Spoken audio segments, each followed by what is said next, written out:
En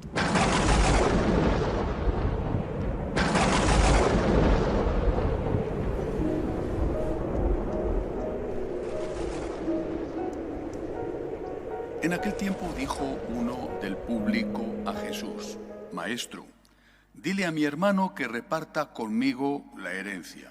Él le contestó: Hombre, ¿quién me ha nombrado juez o árbitro entre vosotros? Y dijo a la gente: Mirad, guardaos de toda clase de codicia, pues aunque uno ande sobrado, su vida no depende de sus bienes. Y les propuso una parábola. Un hombre rico tuvo una gran cosecha. Empezó a echar cálculos. ¿Qué haré? No tengo dónde almacenar la cosecha. Y se dijo: haré lo siguiente: derribaré los graneros y construiré otros más grandes y almacenaré allí todo el grano y el resto de mi cosecha. Y entonces me diré a mí mismo: hombre, tienes bienes acumulados para muchos años. Túmbate, come, bebe y date buena vida. Pero Dios le dijo: necio, esta noche te van a exigir la vida. Lo que has acumulado, ¿de quién será? Así será el que amasa riquezas para sí y no es rico ante Dios.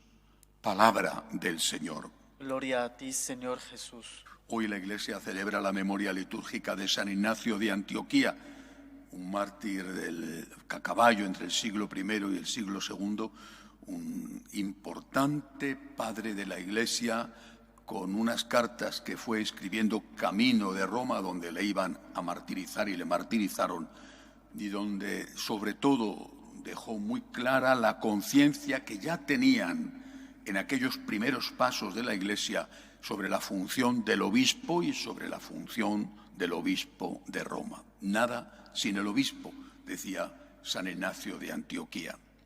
Pero este texto nos invita a meditar sobre otra cosa: la vida eterna. No porque lo que ha hecho este señor del cual habla la parábola esté mal hecho, ha tenido una gran cosecha, estupendo, pues ¿qué va a hacer? ¿No la va a tirar? Lo que hace es pues crear o construir un granero grande y ahí acumula la cosecha y tiene además para muchos años, porque ha sido pues una cosecha espectacular y extraordinaria. El problema no es que sea un hombre previsor y que piense en el futuro. El problema es que no comparte. No dice,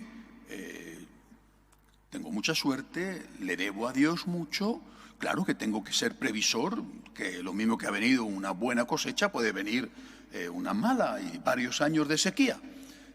Pero hay otras personas que están pasando hambre ahora. Quizá yo lo pase dentro de 10 años, pero ahora hay gente que está pasando hambre. Ahora tengo que compartir una parte de eso que he recibido, de ese don que he recibido, tengo que compartirlo con estos. Eso es de lo que Jesús le acusa. Y eso, dice, será aquello por lo que será juzgado y condenado. Porque, dice el Señor, al final ese hombre que ha calculado que va a vivir muchísimos años ya sin trabajar y sin preocupaciones, se muere de repente. Quizá no te mueras de repente, pero te vas a morir, Y esto puede resultar duro de escuchar, porque la muerte se ha convertido en un tabú. Nadie habla de la muerte, pero es real. La muerte parece que es algo que le sucede siempre a otros, hasta que te toca a ti. Le sucede a un amigo, a un conocido, le sucede fruto de la edad, le sucede por un accidente, le sucede por una enfermedad fulminante. Siempre les pasa a los demás, más o menos cercanos. A ti no. Pero un día tú serás uno de esos de los cuales alguien dirá: pero si le he visto el otro día, pero si he estado con él tomando un café, pero bueno, si hemos estado hablando por teléfono hace nada, ahora me dices que se ha muerto. Pues sí, lo mismo que tú dices eso de otros, un día te tocará a ti. Y un día los demás dirán: fíjate, con lo bien que estaba, ese cáncer que le ha salido donde sea, ¿no? Ya lo decía yo, que no andaba suficiente, o que fumaba demasiado, o que, ya lo decía yo, ya se lo he dicho. Lo mismo que tú dices de los demás, cuando han muerto, lo dirán mañana de ti. Por anciano, por enfermo, por accidente, lo que sea. Pero a cada uno nos va a tocar. Y lo que tenemos que hacer es tener preparada la vida eterna. Yo comprendo que este discurso no interese, caiga sin hacer efecto alguno a los que no tienen fe. Pobrecillos, cuando piensan en su muerte, piensan en el final absoluto. Unos lo llevarán con más estoicismo y otros lo llevarán con mucho miedo. Y cuando ocurre la muerte de los demás, el dolor siempre está, pero para unos esa muerte es simplemente ley de vida y a ver si nos repartimos la herencia, y para otros que es una catástrofe espantosa porque amaban mucho a la persona que se ha ido. Pero aquel que tiene fe sabe que va a volver a encontrarse con ese que ya no está. Ha partido para un largo viaje, pero sigue vivo. Pues la muerte para ti o para el otro es algo inevitable. Un día a ti te tocará, un día va a tocar a la persona que más amas. Quizá tú hayas partido antes o quizá no. O quizá tú tengas que verlo y a veces eso es destructivo. En cualquier caso hay que estar preparado.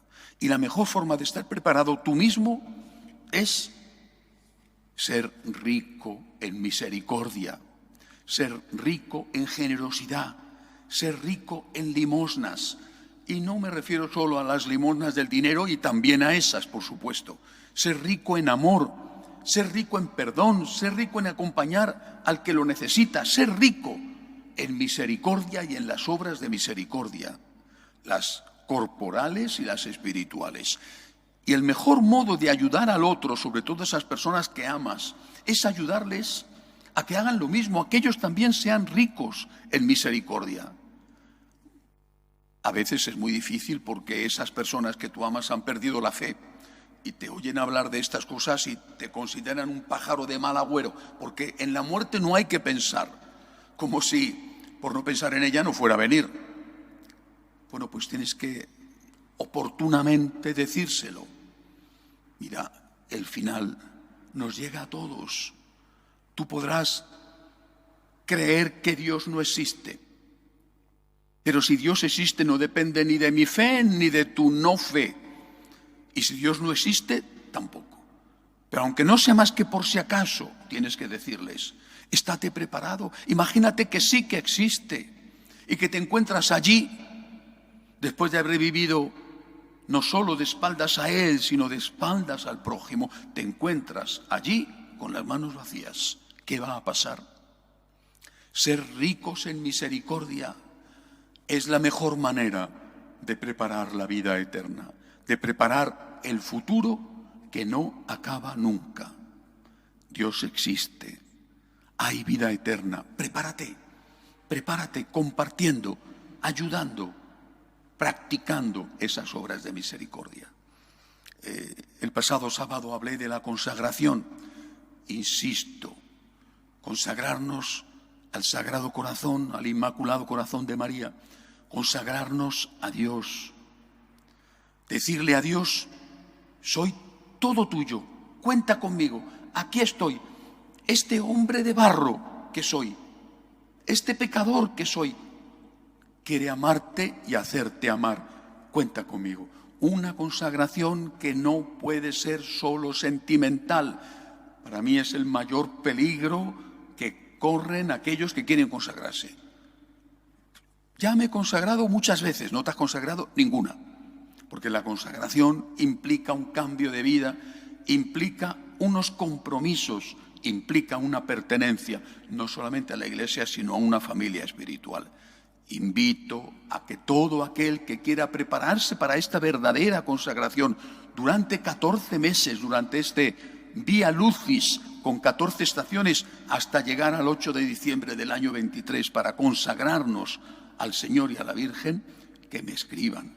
Tenemos que trabajar mucho para vencer el mal a fuerza de bien y preparar un ejército de laicos consagrados que amen al Señor, que defiendan al Señor, que se preparen bien, que tengan buena formación para hacer aquello que el Señor necesita de ellos.